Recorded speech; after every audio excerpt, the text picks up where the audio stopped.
I really like on that record Strip Search.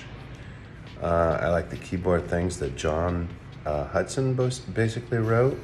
I believe he was responsible for those.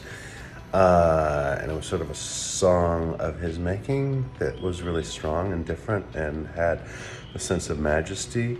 Also in that way, but in another way, Ashes to Ashes, I think was a really strong, like, Faith No More song. Felt to me like very Faith No More. The chord progression, the strings that happened, that was mostly Billy, and I really appreciated the lyrics of it. The mountain line, not mountain lion, the line about the mountain has always been really strong to me. It's funny, like back then, I don't think we as a group paid that much attention to what Mike was singing, which is insane to say and insane to recognize. But when I go back, sometimes I'll read his lyrics as I listen to stuff, and it's like, wow, he's really, really a strong writer. Like, I guess we all acknowledge that, but I don't know. It's just like, it's funny when I read back stuff or listen back and listen to what he was saying, I feel really strongly about his craft.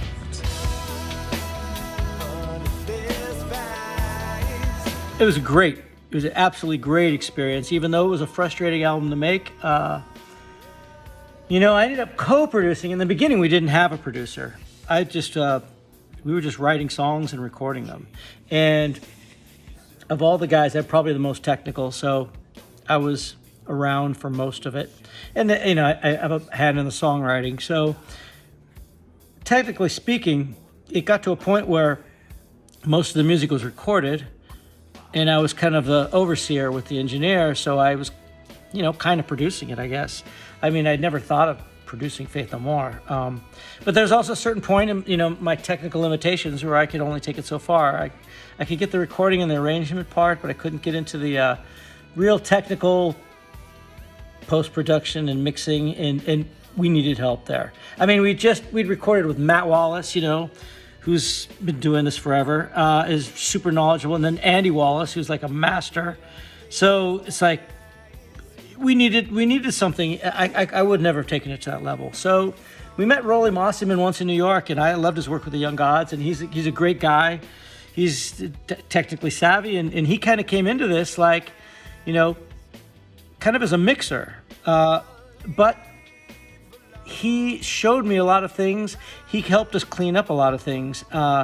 We brought Pro Tools into it for the first time. I think it was 1996, 1997, and not a lot of people were using it, and we got into Pro Tools, and we got into some things that really tightened a lot of little things up that made a huge difference, actually, especially like in a song like Strip Search. And he mixed it, and it got to the point where,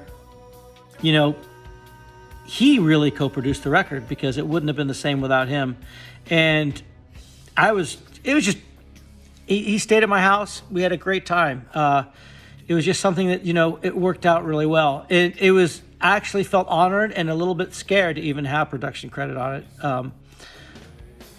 But I think it was a great thing. And that was the beginning of kind of what would set my path for the next 20 years.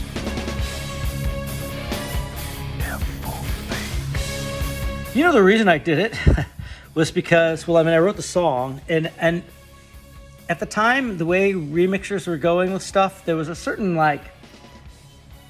sameness about it. And I didn't want to just give it to some remixer who was going to turn it into, some kind of industrial house music song or something. It was just, I had a feeling, and I think I just did it on my own. I just thought, I would like to hear somebody take the song and take it in this level, almost a smooth jazz level. And I think I played it to everybody, and they just said, you should use this as a remix. And I think that's how it came apart. I think I just did it for fun. So it was super cool being able to, do that. And probably the best compliment I ever got on it was Mike Patton was in the record store, and it was playing. And he was like, this is a really cool song. What is it? And he realized it was my remix, and I take that as a huge compliment. That means that it did the job. A friend of mine worked in a recording studio in San Francisco, And as I mentioned in another thing, you know, we had a Pro Tools system that we rented to do some work on the record. But the record was all recorded on a 2-inch tape. So we had to get a way to transfer the 2-inch tape into Pro Tools to make some changes.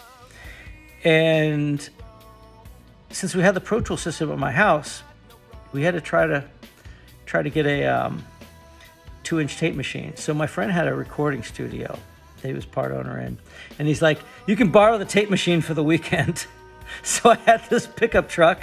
We went over to the studio, and we got the machine in the back of the truck, got it to my house, wheeled it into the backyard, and my workroom was like this gardener shed that was turned into a music studio.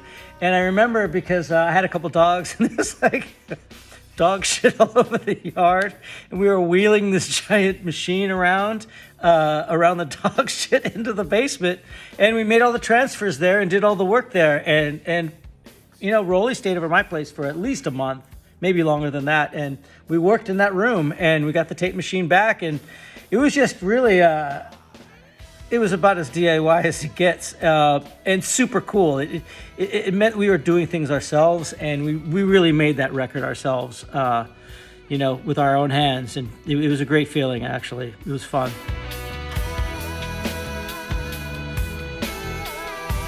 You know, we toured with Soundgarden a lot. I loved the music. I respected them as musicians and people. We always had a good time.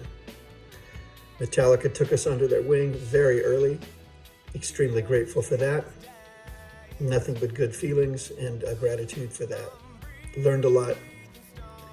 Learned a lot about hostile audiences that maybe didn't want to see us particularly, and how to present our music, which is very, very important. And it also forces you to really believe in what you're doing, because if you're sort of wishy-washy about it, you'll get slaughtered. You know, Guns N' Roses has been talked about a lot. My opinion is that I'm extremely grateful for what they did, for sharing their stage with us, for getting us to play Angel Dust in front of a lot of people. It's focused our aggression intensely, because it was a very aggressive album, and allowed us to present the music on the biggest stage there was. And again, make sure that we really, really were believing in what we did. And I think it was really good for me, myself, to really learn how to present music on a large scale and let the music speak. And yeah, Helmet, great. Caius, legendary. Babes in Toyland, excellent. L7, a lot of fun. We had a good time. I don't know if Prong was on those dates. I think Prong might have been on Real Thing. Oh, I'm talking about people from ever. You know, Prong, good stuff. Yeah. I did probably deep down expect that to be the last album, because I was contributing to it while I was on tour with Ozzy, which wasn't a bad thing. I was grateful to be doing both. I was grateful that Bill was spending so much time in his laboratory cooking things up. I liked the songs, I liked the performances, I liked what we were doing. I felt good about the album, and I was happy with how it came out. So when Sol Invictus came out, it was fantastic also, but really didn't impact how I feel about Album of the Year at all. So there you have it.